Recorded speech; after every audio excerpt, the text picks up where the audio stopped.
السلام علیکم ناظرین، اعوذ باللہ من الشیطان الرجیم، بسم اللہ الرحمن الرحیم۔ آج آپ کے سامنے میں ایک نیا موضوع لے کر اپنے پوڈ کاسٹ اللہ والے لوگ کے ساتھ حاضر خدمت ہوں۔ آج جس موضوع پہ ہم بات کرنا چاہ رہے ہیں، کیونکہ محرم کے دن ہے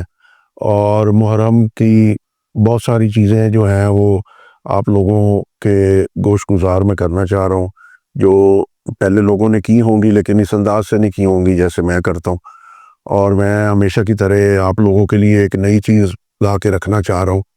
اور آج جس موضوع پہ ہم ڈسکس کرنے جا رہے ہیں، یا جس موضوع کا میں آپ لوگوں کے سامنے احوال رکھنے جا رہا ہوں، وہ ہے واقعہ کربلا کیوں ہوا، اور واقعہ کربلا میں جو حضرت امام حسین علیہ السلام نے اینڈ پہ جو خطبہ دیا، وہ خطبہ کیا تھا، اور اس خطبے میں کس چیز کی وضاحت انہوں نے کی تھی، اور اس خطبے کا پھر اثر کیا ہوا تھا۔ تو ناظرین، یہ جو ہے میں آج آپ کے سامنے سارا بیان کرنے جا رہا ہوں۔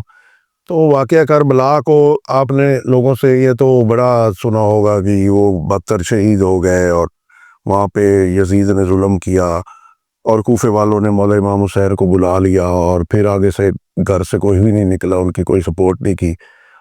تو یہ چیزیں تو ہر کسی نے آپ کو بتائی ہیں۔ آپ کو اس کا پس منظر بتانا چاہ رہا ہوں کہ یہ واقعہ جو ہے یہ ہوا کیوں۔ اچھا، اس کے لیے ہمیں تھوڑا پیچھے جانا پڑے گا۔ یہ چیزیں آپ لوگوں کو پتہ بھی ہیں، لیکن میں ذرا اس کی ترتیب آپ کو دیتا ہوں کہ ہوا کیا تھا۔ جب رسول اللہ صلی اللہ علیہ وسلم نے اسلام پھیلانے کا جو ہے وہ عندیہ دیا اور اپنا اعلان فرمایا مکہ میں، تو ان کا سب سے بڑا جو اس وقت دشمن تھا وہ ابو سفیان تھا۔ ابو سفیان نے رسول اللہ صلی اللہ علیہ وسلم کو قتل کرنے کی کوشش کی، اور اتنا اس نے وہاں پہ جو لوگ ان کے ساتھی بن رہے تھے اور جو نئے نئے لوگ اسلام قبول کر رہے تھے، نوجوان اس میں داخل ہو رہے تھے اسلام میں، تو ابو سفیان اس وقت وائل ایک ایسا بندہ تھا جو ایک یعنی اٹل پہاڑ بن کے ان لوگوں کے لیے ظلموں کی انتہا کر رہا تھا۔ وہ اسلام میں شامل ہونے کے خلاف تھا، اور انہیں بہت بہت بہت بری سزائیں دیتا تھا، چمڑی تک ادھیڑ دیتا ہوتا تھا۔ یہ ابو سفیان کون تھا؟ یہ بنو امیہ کا ایک سردار تھا۔ بنو امیہ کا سردار بہت پاورفل والا سردار تھا، جس کا اس وقت طوطی بولتا تھا، اور فل کنٹرول تھا اس کا ہر چیز کے اوپر، اور اس کے بغیر وہاں پہ جو ہے وہ پرندہ جو ہے وہ پر نہیں مار سکتا تھا۔ تو اس سچویشن میں جب اسلام پھیلنا شروع ہوا، تو ابو سفیان جو ہے اس کی جو وہ سرداری تھی، اس کو ایک چیلنج آ گیا۔ جب اس کی سرداری کو چیلنج آیا تو وہ دشمنی پہ اتر آیا، ظاہر ہے اس کی سرداری جاتی تھی اس سے۔ تو نتیجہ یہ ہوا کہ رسول اللہ صلی اللہ علیہ وسلم اس کی دشمنی کی وجہ سے وہاں سے ہجرت کر کے اور مدینہ چلے گئے۔ وہ ہجرت بھی آپ لوگوں کو پتہ کیسے ہوئی، کچھ ساتھی ساتھ گئے، مولا علی کو ان کے بستر پہ لٹایا گیا، اور بڑا جو ہے نا اس میں ایک وہ ہاریبل وہ مناظر تھے، وہ وقت تھا جس میں رسول اللہ صلی اللہ علیہ وسلم جو ہے وہ مدینہ کی طرف ہجرت کر کے گئے، لیکن ان لوگوں نے پھر بھی پیچھا نہیں چھوڑا۔ یہ بار بار اپنے لے کے کفار کو اپنے ساتھ، یہ ابو سفیان اور اس کی بیوی ہندہ، یہ پیچھے گئے ان کے ساتھ۔ انہوں نے 2 جنگیں کی، جنگ بدر اور جنگ احد۔ جنگ بدر میں اللہ تعالیٰ نے مسلمانوں کو فتح دی اور ان کو منہ کی کھانی پڑی، اور جنگ احد میں انہوں نے جو ہے وہ مسلمانوں کو شکست دی، اور مسلمانوں کو شکست دینے کے بعد جو رسول اللہ صلی اللہ علیہ وسلم کے چچا تھے حضرت حمزہ بن عبد المطلب، حضرت حمزہ کا یہ جو ہندہ تھی، یہ بیوی تھی ابو سفیان کی، اس نے ان کی لاش کی بے حرمتی کی اور ان کا کلیجہ نکال کے اور وہ چبایا، اور اس نے دشمنی کی انتہا کی۔ اور یہ عرب کے رواج بھی تھے اس وقت، اور اس نے وہ رواج پورا کیا، اور اپنی دشمنی جو ہے اس نے اس انداز سے نکالی کہ اس کے تاریخ میں بہت کم جو ہے وہ ہمیں اس کی جو ہے وہ روایات ملتی ہیں۔ تو اس ٹائپ کے یہ جو تھے یہ دشمن رسول اور دشمن اہل بیت تھے۔ اب ہوا یہ کہ پھر صلح حدیبیہ ہو گیا۔ صلح حدیبیہ ہونے کے بعد رسول اللہ صلی اللہ علیہ وسلم کو 10 سال کا پیریڈ ملا۔ اس 10 سال میں رسول اللہ صلی اللہ علیہ وسلم نے اپنا اسلام پھیلایا۔ اللہ تعالیٰ کا قرآن پاک جو مکہ سے ہی نازل ہونا شروع ہو گیا تھا وہ کمپلیٹ ہوا، اور اللہ تعالیٰ نے رسول اللہ صلی اللہ علیہ وسلم کو 10 سال کے بعد حج کا حکم دیا۔ تو وہ جب ادھر گئے اور ان کے ساتھ 10 لاکھ کا اس وقت جو ہے وہ لشکر تھا، فتح مکہ بھی اس کو کہتے ہیں۔ جب فتح مکہ کے موقع پر رسول اللہ صلی اللہ علیہ وسلم ابھی مکہ میں داخل ہی نہیں ہوئے تھے، تو یہ ابو سفیان اور اس کی بیوی، انہوں نے مکہ سے باہر نکل کر اور جا کے اور رسول اللہ صلی اللہ علیہ وسلم کے لشکر کو دیکھا، اور ان پہ ہیبت طاری ہوئی۔ یہ اس وقت اتنے لشکر کا مقابلہ کرنے کے قابل نہیں تھے، تو لہٰذا ابو سفیان اور ہجرہ نے آپس میں مشورہ کیا کہ کیوں نہ ہم جو ہے وہ یہ ان کے ساتھ ہی مل جائیں۔ اچھا، اس کے بعد یہ ہوا کہ جب فتح مکہ ہوا تو حضرت عباس جو رسول اللہ صلی اللہ علیہ وسلم کے چچا تھے، وہ ان کو پکڑ کے رسول اللہ صلی اللہ علیہ وسلم کے سامنے لائے، اور انہوں نے آ کے ان کو رسول اللہ صلی اللہ علیہ وسلم کے پیش کیا۔ تو رسول اللہ صلی اللہ علیہ وسلم تو رحمت للعالمین تھے، ان کا تو یعنی کوئی دنیا میں وہ تو ہر چیز کے لیے رحمت للعالمین تھے، تو انہوں نے رحمت کی بجائے اس کو کہ قتل کیا جاتا، اور کاش رسول اللہ صلی اللہ علیہ وسلم قتل کر دیتے۔ رسول اللہ صلی اللہ علیہ وسلم نے اس کے گھر کو امان دی اور کہا جو اس کے گھر میں بھی داخل ہو جائے گا میں اس کو بھی معاف دوں گا۔ رسول اللہ صلی اللہ علیہ وسلم نے اسے عزت دی، اور نتیجتاً یہ مسلمان ہو گیا، لیکن دل سے نہیں۔ اب یہ مسلمان جب ہو گیا اور اس کے ساتھ اس کا بیٹا معاویہ بھی مسلمان ہو گیا، یہ اسلام کا وہ وقت تھا جب رسول اللہ صلی اللہ علیہ وسلم کا آخری حج تھا، اس کے بعد آخری خطبہ تھا، پھر اس کے بعد رسول اللہ صلی اللہ علیہ وسلم بیمار رہنے لگ گئے، اور اس کے تقریباً 2 سال بعد جو ہے یہ واقعہ 630 ہجری کا ہے، اور 632 ہجری میں رسول اللہ صلی اللہ علیہ وسلم پھر اس دنیا سے رحلت فرما جاتے ہیں۔ لیکن یہ کیونکہ اسلام میں آئے اور اللہ تعالیٰ نے ایک آیت بھی ان کے لیے اتاری، سورۃ مائدہ میں ہے کہ یہ لوگ جو مسلمان ہوئے ہیں، رسول اللہ صلی اللہ علیہ وسلم کو کہا یہ دل سے نہیں ہوئے، یہ سینے سے مسلمان ہوئے ہیں۔ یعنی یہ بڑے معنی خیز اللہ تعالیٰ کے الفاظ ہیں کہ یہ دل سے نہیں، یہ سینے سے مسلمان ہوئے ہیں، اور یہ جو ہے وہ منافق ہیں اور اسلام کو انہوں نے دل سے قبول نہیں کیا۔ رسول اللہ صلی اللہ علیہ وسلم کو اللہ تعالیٰ نے کہا کہ ان سے جو ہے وہ بچ کے رہنا۔ لیکن ہوا یہ کہ 2 سال کے بعد رسول اللہ صلی اللہ علیہ وسلم جو ہے وہ دنیا سے رحلت فرما گئے، لیکن ان لوگوں نے اسلام میں شامل ہو کے اسلام میں سازشیں کرنی شروع کر دیں، اور سازشیں کرنی شروع کر دیں، اور ان کی سازشیں بڑھتی گئیں۔ یہ پیسے والے لوگ تھے، یہ لوگوں کو خریدتے تھے، ان کو لالچ دیتے تھے۔ نتیجہ یہ ہوا کہ ابو سفیان تو اس دنیا سے چلا گیا، لیکن جو معاویہ ہے اس کا بیٹا، وہ حضرت عمر کے دور میں شام کا گورنر بنا، اور جب شام کا گورنر بنا پھر وہ کنٹینیو چلتا آیا شام کا گورنر۔ اس نے وہاں پہ کیا کیا کہ شام کا ایک جنوبی علاقہ تھا، وہ وہاں کا کرسچن ایک قبیلہ تھا، کلب اس کا نام تھا، اس قبیلے کا ایک جو ہے وہ جو سردار تھا، بے حدل کی بیٹی جو ہے میسون کے ساتھ اس نے شادی کی، کیونکہ ان کے ساتھ وہ اسلام کی جنگیں ہوتی تھی، اور اس لیے انہوں نے ان کے ساتھ اپنا امن قائم کرنے کے لیے اور ان کے ساتھ ایک رشتہ بنانے کے لیے معاویہ نے میسون بنت بے حدل کے ساتھ شادی کی، اور اس میسون بنت بے حدل جو کرسچن عورت تھی اس سے پھر یزید کی پیدائش ہوئی۔ اب یزید کی جو تربیت ہوئی، وہ عورت اپنے میکوں کو تو ملتی تھی، تو جب وہ میکوں کو ملتی تھی یزید ادھر جاتا تھا، وہاں رہتا بھی تھا، تو وہ لوگ کرسچنز میں تو شراب وغیرہ جو ہے وہ تو پیتے ہیں،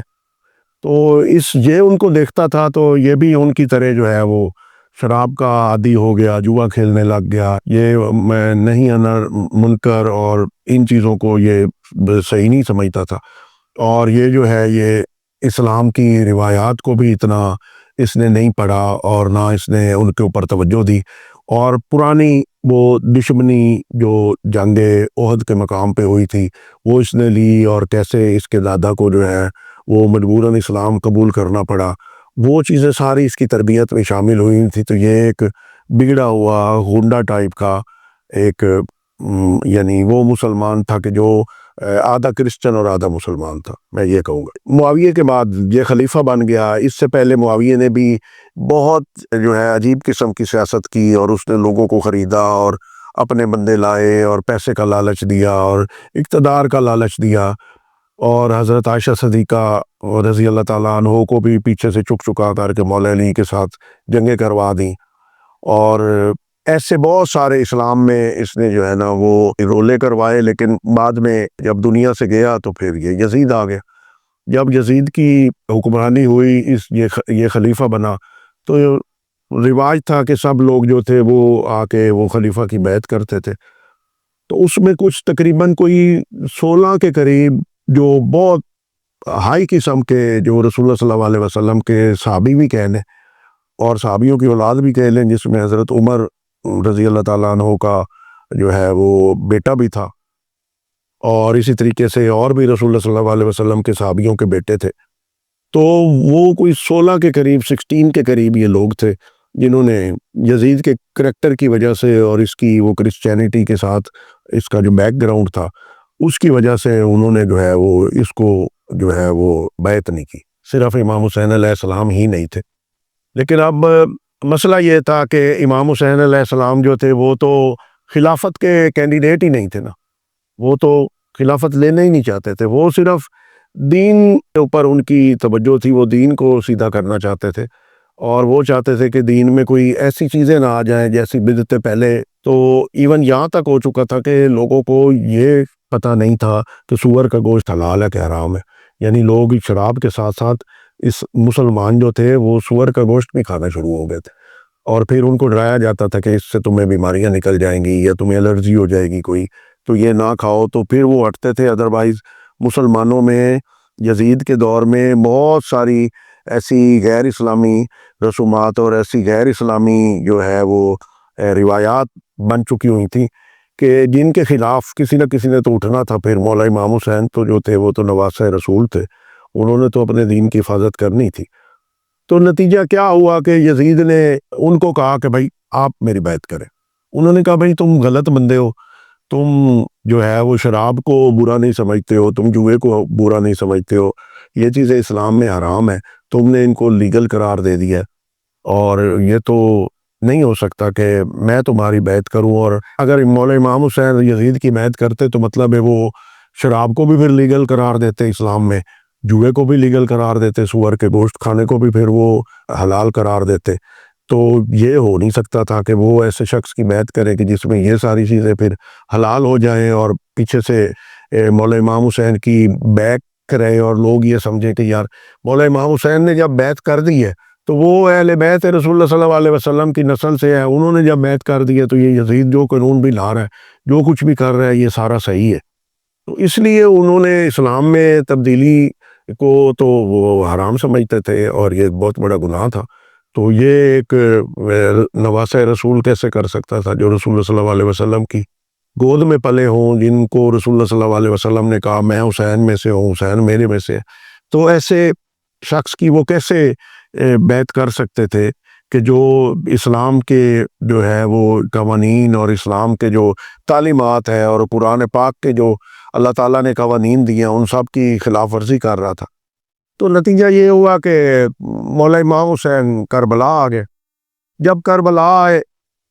اور وہاں پہ یہ جنگ کا جب سما ہوا تو باقی ساری چیزیں یہاں پہ آپ لوگوں کو دوسرے لوگوں نے بڑی بتا دی ہوں گی، میں یہاں پہ وہ خطبہ آپ لوگوں کے سامنے پیش کرنا چاہ رہا ہوں کہ جو مولا امام حسین نے اس وقت جو یزیدی فوجیں تھی ان کے سامنے جو خطبہ انہوں نے دیا تھا، وہ خطبہ میں آپ لوگوں کے سامنے پڑھ دیتا ہوں، کیونکہ یہ عربی میں ہے اور اچھا خاصا لمبا ہے، لیکن میں اس کے مین جو بیچ میں سے چیزیں میں نے نکالی ہیں وہ میں آپ لوگوں کے سامنے رکھتا ہوں۔ ناظرین، جو خطبہ مولا امام حسین نے جو ہے وہ کربلا میں یزیدی فوجوں کے سامنے دیا، میں اس کے کچھ جو ہے وہ نکات آپ کے سامنے رکھتا ہوں۔ مولا امام حسین نے سٹارٹ کیا کہ تمام تعریف اللہ کے لیے ہے اور درود و سلام اس کے رسول اور ان کی پاکیزہ آل پر، یعنی مولا امام حسین نے بسم اللہ الرحمن الرحیم اور اس کے بعد درود پاک پڑھا، اور درود پاک کے بعد کہا کہ اے لوگوں میری بات سنو اور جلدی نہ کرو تاکہ میں تمہیں اپنا حق بتاؤں اور تمہیں یاد دلاؤں کہ میں کون ہوں۔ یعنی یہاں سے مولا امام حسین نے سٹارٹ کیا کہ مجھے مارنے کی جلدی نہ کریں، میں آپ کو بتاتا ہوں کہ میں کون ہوں، میرا تعارف پہلے کر لیں کہ آپ کس کس ہستی کو جو ہے وہ آپ مارنے آئے ہیں؟ میں حسین بن علی بن ابی طالب ہوں، فاطمہ زہرا کا بیٹا ہوں جو رسول اللہ صلی اللہ علیہ وسلم کی بیٹی ہیں، میں خدیجہ کبریٰ کا نواسہ ہوں، صدیقہ طاہرہ کا بیٹا ہوں۔ کیا تم نہیں جانتے کہ میرا نانا رسول اللہ صلی اللہ علیہ وسلم حضرت محمد صلی اللہ علیہ وسلم ہیں؟ اپنا تعارف کروا رہے ہیں کہ میں رسول اللہ صلی اللہ علیہ وسلم میرے نانا ہیں، میں ان کی بیٹی بی بی فاطمہ زہرا علیہ السلام کی اولاد میں سے ہوں اور مولا علی کی اولاد میں سے ہوں۔ تو اپنا تعارف کروانے کے ساتھ وہ کہہ رہے ہیں کہ کیا تم نہیں جانتے کہ میرے والد علی ابن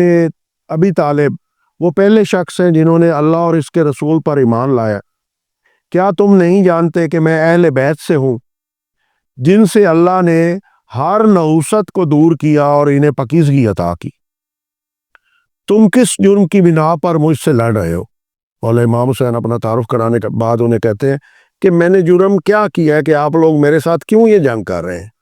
کیا میں نے کوئی ایسی جان لی جو اللہ نے حرام کی؟ انہوں نے کہا کہ کیا میں نے کوئی ناحق قتل کیا ہے کہ جو اللہ تعالیٰ کے نزدیک جو ہے وہ قابل منظور نہیں ہے اور وہ بدلہ لینے کے لیے میرے سے جنگ کر رہے ہیں؟ کیا میں نے کسی کا مال ہڑپ کیا؟ کیا میں نے زمین میں فساد پھیلایا؟ یہ یعنی کویسچن تھے جو یزیدی فوج کو مولا امام حسین علیہ السلام نے اس وقت کیا۔ اگر میں نے ان میں سے کوئی کام نہیں کیا، کہتے اگر یہ میں نے فساد نہیں پھیلایا، میں نے کسی کا جو ہے وہ اثاثہ ہڑپ نہیں کیا، یا میں نے کوئی ایسا قتل نہیں کیا جو ناحق ہو، اگر میں نے ان میں سے کوئی کام نہیں کیا تو تم کیوں مجھے گھیر کر قتل کرنے آئے ہو؟ یعنی اگر میں نے یہ نہیں کیا تو مجھے کیوں تم لوگ گھیر کر قتل کرنے آئے ہو؟ کیا تم نہیں جانتے کہ اگر تم نے مجھے قتل کیا تو تم نے اپنے نبی کی بیٹی کے بیٹے کو قتل کیا؟ کیا تم اللہ اور اس کے رسول سے نہیں ڈرتے؟ مولا امام حسین نے ان کو بتایا کہ اپنا تعارف کروانے کے بعد کہ مجھے اگر تم مارو گے تو تم سے اللہ اور اس کا رسول جو ہے وہ ناراض ہوگا، کہ تم ان سے نہیں ڈرتے؟ پھر کہتے ہیں اے لوگو، میں اپنے نانا کی امت میں اصلاح کے لیے نکلا ہوں۔ یہ جو لوگ کہتے ہیں نا کہ جی یزید کا جو جھگڑا تھا مولا امام حسین کے ساتھ وہ ایک حکومت کا جھگڑا تھا، یا کچھ ایسے بھی بدبخت ہیں جو کہتے ہیں دو شہزادوں کی لڑائی تھی، اور بہت بکواس کرتے ہیں لوگ، لیکن وہ اصل یہ کہہ رہے ہیں کہ اے لوگو، میں اپنے نانا کی امت میں اصلاح کے لیے نکلا ہوں، میں امر بالمعروف اور نہی عن المنکر کرنا چاہتا ہوں، میں اپنے نانا رسول اللہ صلی اللہ علیہ وسلم اور اپنے والد علی ابن ابی طالب کی سیرت پر چلنا چاہتا ہوں۔ وہ بتایا ہے انہوں نے کہ میں اپنے نانا کی سیرت پر چلنا چاہتا ہوں، اور میں امر بالمعروف اور نہی عن المنکر، میں یہ چاہتا ہوں۔ جو یہ چیزیں وہ تھیں کہ جن پہ یزید جو تھا وہ عمل پیرا نہیں تھا اور وہ ان کی خلاف ورزیاں کر رہا تھا۔ مولا امام حسین فرماتے ہیں آگے اپنے خطبے میں، جو شخص مجھے حق کے ساتھ قبول کرے وہ حق پر ہے، اور جو مجھے رد کرے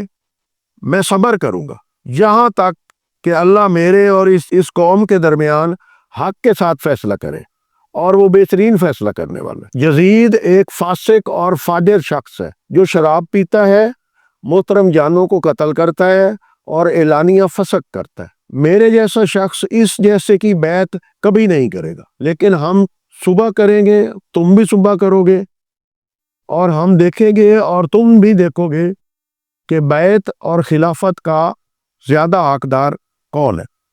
یہ یعنی ان کا خطاب تھا مولا امام حسین کا، اور اس کتاب میں انہوں نے یہ بتایا، اپنی نسل کے بارے میں بتایا، پھر بتایا میں نبی کا نواسہ ہوں، اور پھر اس کے بعد جو ہے انہوں نے کہا ہم اس کی تشریح کریں، تو سب سے پہلے انہوں نے بسم اللہ الرحمن الرحیم اور درود پاک سے شروع کیا، اور اس کے بعد انہوں نے کہا کہ جو ہے وہ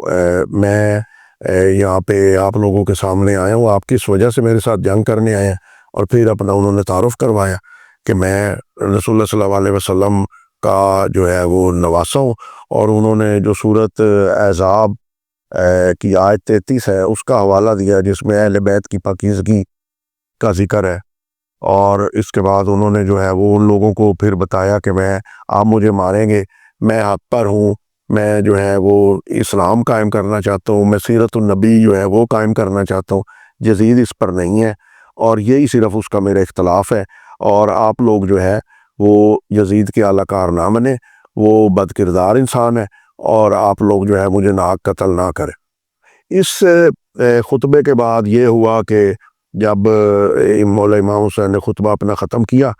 تو بہت سارے جو وہاں پہ وہ جنگ کرنے کے لیے جو یزیدی فوج کے لوگ آئے ہوئے تھے ان سب میں میں گوئی ہونی شروع ہو گئی، آپس میں بات کرنے شروع ہو گئے کہ ان کا تو کوئی قصور نہیں ہے،